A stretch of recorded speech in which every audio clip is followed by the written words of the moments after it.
پہلی بات تو یہ ہے کہ حضرت کی باتوں سے کچھ مجھے یہ تاثر لگا کہ جیسے حضرت عمر فاروق رضی اللہ تعالیٰ عنہ نے حکماً یہ چیز جاری کی، حکماً یہ چیز جاری کی، اور آپ نے شاید کوئی اسلام میں نعوذ باللہ کوئی اضافہ کر دیا، ایسا نہیں تھا۔ حضرت عمر فاروق رضی اللہ تعالیٰ عنہ نے ایک متروکہ سنت کو جاری کیا۔ اچھا،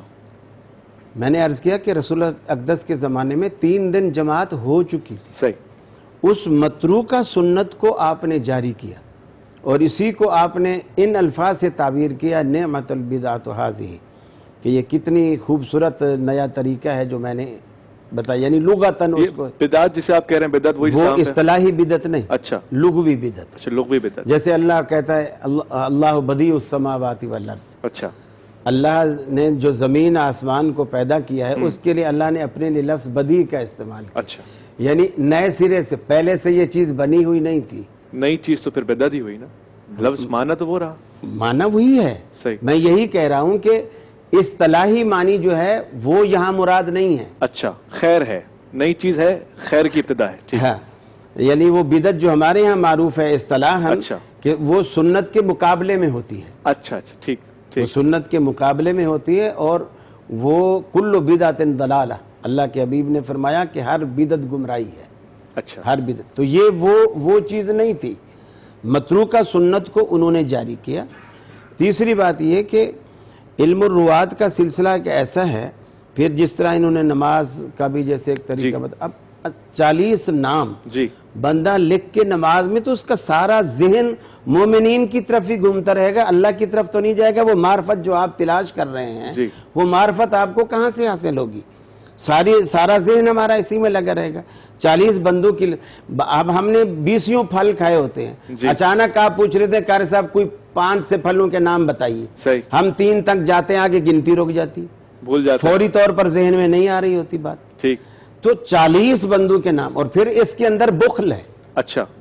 کہ میں 40 بندوں کے لیے بخشش کی دعا کروں، کیوں؟ صحیح، ربنا اغفر لی ولوالدی وللمؤمنین، سارے ہی مومن، 1 2 3 10 11 50 60 نہیں، اچھا، جس بندے پر بھی مومن کا اطلاق ہوتا ہے اللہ اسے بخشتے۔ صحیح صحیح، کتنی وسعت ہے! کتنی وسعت ہے، ایک بندے نے اللہ کے حبیب کے سامنے کہا، جو چونکہ اللہ کے رسول نے اس کی جان بچائی تھی، کہ مسجد میں آ کے پیشاب کرنے بیٹھ گیا، صحابہ اس کو مارنے دوڑے، کہا نہیں چھوڑ دو اور صفائی کرو، ٹھیک، آپ نے اسے بچوا لی۔ اب وہ جب اللہ کے رسول کے پاس بات کر کے واپس جانے لگا تو دعا کرتا ہے، اللہ مجھ پر اور محمد صلی اللہ علیہ وسلم پر رحم فرما۔ صحیح، نبی کریم نے فرمایا تو نے اللہ کی وسیع و عریض رحمت کو اتنا محدود کر دیا، اپنے تک اور مجھ تک محدود کر دیا۔ صحیح، اس نے کہا یا رسول اللہ یہ لوگ تو مجھے مارنا چاہتے تھے،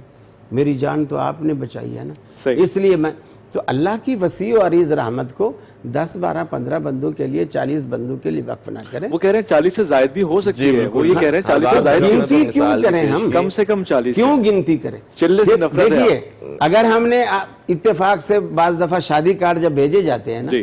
بعض دفعہ کئی دوستوں کے نام رہ جاتے ہیں صحیح، اور وہ ساری زندگی تانا دیتے ہیں، ایسے ہی، ایسے ہی، آپ نے بیٹے کی شادی، وہ اتفاق سے رہ جاتا ہے صحیح، اور ہمیں بھی افسوس ہوتا ہے۔ ٹھیک، اب میں نے فرض کیا سارے نام گن لیا، اپنے بیٹے کا نام ہی نہیں لیا، صحیح، تو بیٹا کہے گا ابا گویا مجھ سے پیار ہی نہیں کرتا۔ تو صرف رمضان میں نہ پڑھے نا، پورے سال پڑھیں، پھر دوبارہ باری آ جائے شادی کارڈ ہی پھر نہ دیں، پھر دوسری بات یہ ہے، ہمارے لیے سب سے جو پیارا سیمپل ہے، لقد کان لکم فی رسول اللہ اسوۃ حسنہ، ماشاءاللہ، اللہ کے نبی نے کبھی بھی اس طرح لسٹ نماز میں رکھ کر اچھا، آپ نے لوگوں کے لیے دعا نہیں فرمائی۔ اللہ کے نبی نے کسی کا ذکر بھی نہیں کیا، فکر بھی نہیں کی نماز میں، صرف اللہ۔ نماز میں تو کسی کی فکر کرنے کی ضرورت نہیں، وہی جو ایاک نعبد و ایاک جو واقعہ بیان فرماتا ہے کہ سجدے کو طویل دے دیا امام حسین جب تھے، اس میں کچھ خیر؟ بس پھر وہ آپ ہی اپنی اداؤں پہ ذرا غور کریں، میں اگر عرض کروں گا تو شکایت ہو۔ اچھا، نہیں، وہ بہرحال نماز کیونکہ یہ جو چیزیں ہوتی ہیں نا، فلاں جیسے اس دن بھی ایک صاحب، میں نام نہیں لیتا، چلو آپ کہتے ہیں نام نہ لیا کریں، میں نام نہیں لیتا، کہ فلاں بزرگ 7 دن تک پلر کے ساتھ کھڑے رہے، جی 7 دن تک، جی جی، چلیں وہ تو ایک واقعہ غیر ہے، اللہ کے حبیب کبھی 1 دن بھی پلر کے ساتھ کھڑے رہے اس طرح؟ ٹھیک، ہمارے لیے نمونہ آمنہ کا لال ہے، سبحان اللہ، اچھی بات کیا۔ بس جب وہ نمونہ اگر ہمارے لیے ہے صحیح۔ تو ہم نے ہر چیز میں ان کو فالو کرنا ہے، سبحان اللہ، ان کی عبادت، ان کی راتیں، ان کے دن، ان کا کھانا، ان کا پینا، ان کا اٹھنا بیٹھنا، اولاد سے محبت، بڑوں کی عزت، بڑوں کا احترام، تجارت، کاروبار، شوہر کی حیثیت سے، باپ کی حیثیت سے، وہ جو جس طرح ان کا ایک طریقہ کار ہے، ہمیں اس کو فالو علامہ صاحب معرفت میں کمی نہیں آ رہی جب دوسروں کے نام آپ سوچ رہے ہیں یا اس طرح کی؟ یہ میں عرض کرنا چاہ رہا تھا کہ دیکھیں نماز کے اندر ہم خود تشہد جب پڑھتے ہیں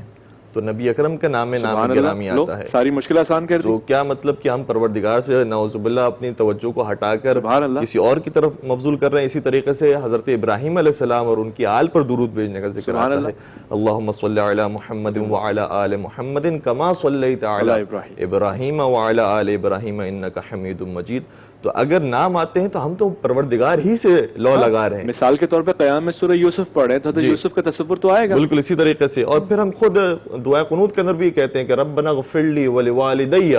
وللمؤمنین یوم یقوم الحساب، ہم بھی دعا کر رہے ہیں والدین کے لیے، تو والدین کا تصور آئے گا کہ والدین کی مغفرت فرما پروردگار عالم، تو پروردگار ہی سے ہم لو لگا رہے ہیں اور اسی سے ہی دعا کر رہے ہیں اپنے والدین کے لیے اور نیک افراد کے لیے، تو اس میں کوئی خبر شاید میں اپنی بات سمجھا نہیں سکا، تصور کو میں نے رد نہیں کیا، اچھا میں نے گنتی کو رد کیا۔ اچھا گنتی نہ ہو، تخصیص نہ گنتی تو ہم نے بھی عرض کی۔ دوسری بات، اللہ کے رسول نے جب ہم درود پڑھتے ہیں نماز میں، میں نے یہی بات کی کہ ہمیں اللہ کے رسول کو فالو کرنا ہے۔ درود کی تعلیم کس نے دی ہے؟ اللہ کے رسول نے، بس صلی اللہ علیہ وسلم۔ تو بات ہی ختم ہو گئی، پھر وہ بات نہ آپ کی ہے، نہ میری ہے، نہ ان کی ہے۔ وہاں بھی جو پیغام آ رہا ہے وہ اہل بیت نبی سے آ رہا ہے، تو اہل بیت تو نبی سے دور نہیں ہو سکتے، یہ ایک سمجھ اہل بیت بھی نبی کو فالو کریں گے۔ ہاں وہ یہی کہہ رہے ہیں، اہل بیت نبی نہیں ہیں، صحیح،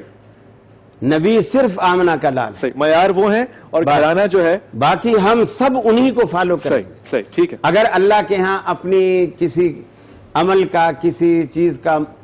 کہتے ہیں نا مول پانا ہے، صحیح، تو اس کا یہی ایک طریقہ ہے کہ رسول اللہ صلی اللہ علیہ وسلم کو فالو کریں۔ ایک حدیث اگر ہمیں مختصر بیان کرنے دیں تو پیغمبر اکرم جاتے آتے ایک حدیث شاہ فرما کے گئے تھے جو تمام مقاتل فکر کی کتابوں کے اندر پائی جاتی ہے، لہٰذا میں عرض کرنے کی جسارت کر رہا ہوں کہ فرمایا کہ انی تارکم فیکم الثقلین کتاب اللہ وعطرتی اہل بیتی ما ان تمسکتم بہما لن تضلوا بعدی ابدا، کہ میں دو گراں قدر چیزیں تمہارے درمیان چھوڑ کر جا رہا ہوں، ایک اللہ کی کتاب ہے، ایک میرے اہل بیت اور میری عطرت ہے، جب تک تم ان دونوں سے وابستہ رہو گے تو کبھی گمراہ نہیں، کبھی گمراہ نہیں ہوگے۔ بہت اور خوبصورت، یہ حدیث بھی آپ چھوڑ کے جی حضور وقت ترکت فیکم امرین لن تضلوا ما تمسکتم بہما، قرآن اور اپنی زندگی 23 سالہ دور نبوت کی چھوڑ کے جا رہا ہوں، تم میں سے کوئی گمراہ نہیں ہوگا جب تک ان دونوں سے چمٹے نہیں۔ بہت خوبصورت، بہت شکریہ قاری صاحب آپ کا۔